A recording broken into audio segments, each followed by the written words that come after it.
Well, this morning it's like -20 outside. She's cold. The sun looks cold. Anyway, we're into our third spring of deception here.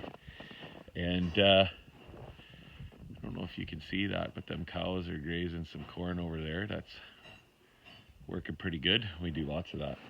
Anyway, we got a little shop project going on in here, and because I couldn't find any information on people doing this kind of stuff anymore with these old girls, I decided I would make a video of this unit, the Mighty Bearcat, and what we're doing is trying to make it happy with running air seeders. Happy with running air seeder fans, I should say. We're pulling a 40-foot flexi coil with this thing, so she's got her pants a little bit full, but it does it. Like, she's dialed up a little bit. The old 3306 Caterpillar in there, it does it, but she's got her pants full. So anyway, today what we're doing is rigging up hydraulics. We're making a second hydraulic system for it because I refuse to buy one because it's too much money. So back here we have Mr. Jeffrey Malin. Jeffrey? Hello? That's his pulling the hydraulic hoses out face. This tractor was set up with a rig up at one point, which was kind of tragic how it was rigged. It didn't have enough flow control, so they were choking the main gear pump, and these open center gear pumps, they don't like that. So what we had done last year to get by, I put a bigger manual flow control on it, and I ran 3/4 inch hoses for less restriction, and like, it did the job, but you're wringing the tractor right out, like maximum RPM to get it going far enough with the factory pump. So what we're doing here, I guess just let me go around and have a look. What we're doing here is we've built a bracket to hang this rascal right here. And that is going to go, if you can see, up in here. It's kind of dark, but this is the crank pulley. And the crank pulleys on these have holes in them for driving prop shaft. But we've made a bracket that's going to mount right here on this. And then my machinist neighbor, he's making me a plate that's going to go up there and have a belt drive on it. And then it's an electric clutch drive, which, I mean, you couldn't get away with that with a huge pump. But this pump's only like 20 gallons a minute tops, this thing. So we're going to drive it with belts. And there's no spools, so there's no hammering on it. Like, you put a spool in there, it'll quit. When you stop, you'll skid the belts. But this is just going to be run on electric flow control. And then we're going to mount this tank here. It fits right up in the nose of the old Bearcat. You can see it'll go right in there nice. And then we're going to make this better. This is kind of flappy and shit, so we're going to pull that out, make that better, and just put that oil cooler, leave that in on the return side. And yeah, it should be good. We got the factory flow control pulled out here because it was rerouted, and the way it was rerouted looped everything in a goofy way. So basically back in here, that's pretty tough to see. That line right there at the purple rag, that's your factory pressure line, comes back to that flow control. And then he looped it across here to this flow control. And then he looped it back across. So basically the way he looped it was your pressure come here first, and then the exhaust off of this control went to the factory one, which then went up in there to the valve bank.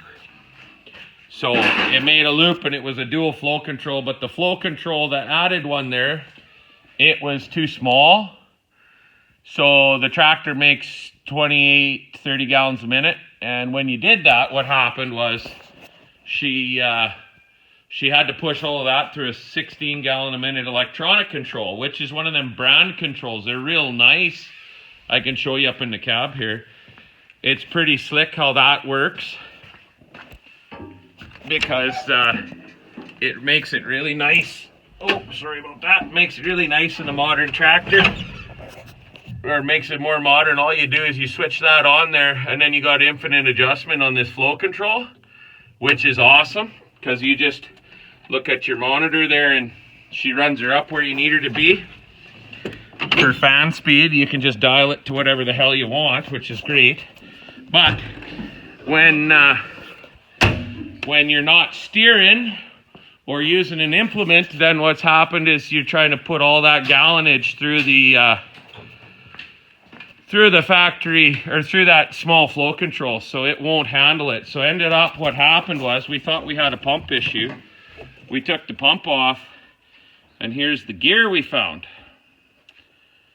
So that was no good. And I believe that gear was chattered from being that pump trying to push 28 gallons through a 16-gallon flow control. So anyway, what we did was put a manual 30 on there, which is the one that's on there now, and that improved things and we got by. But doing what we're doing now with a completely separate system, yeah, it still drove off the engine, but we can adjust our pulley size to actually overdrive that pump, so we can use less engine RPM and still get our pump speed up to run that fan. And then when you steer the tractor and stuff, your priority valves won't cause no grief. But as you can see, we got a bit of mess going on in here. Jeffrey's reaching back in there to take a tee out and all that shit, and it's The only reason you keep me around is because of my long arms. Yeah, it's not because of your good looks, that is for sure. Or attitude. But your arms are handy, that's for sure. The more I work in here, the poorer my attitude is getting. Yeah, it's good. So I'm just going to steal his light here, because he doesn't need it anyways, can't see in that dark hole. And bring it around back, so you see what we had here. Like, we got this bugger. Let's see if I can do this here. So this here was what the fella had rigged up on there when I bought the tractor. 1/2-inch lines, a supply and a return. And what I did was make these 3/4-inch lines.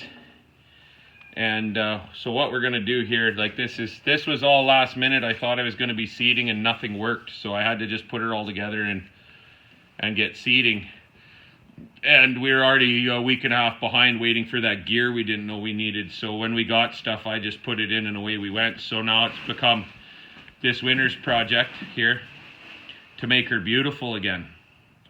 So yeah, we're gonna build a bracket and mount all this up nice and kind of clean some of this mess up and make this look like we actually love her, because we do. It's just we were shy on time. So anyhow, we'll yeah, we're gonna leave that there and go make some stuff happen here, and we will show you the end results at a later time, I guess, here.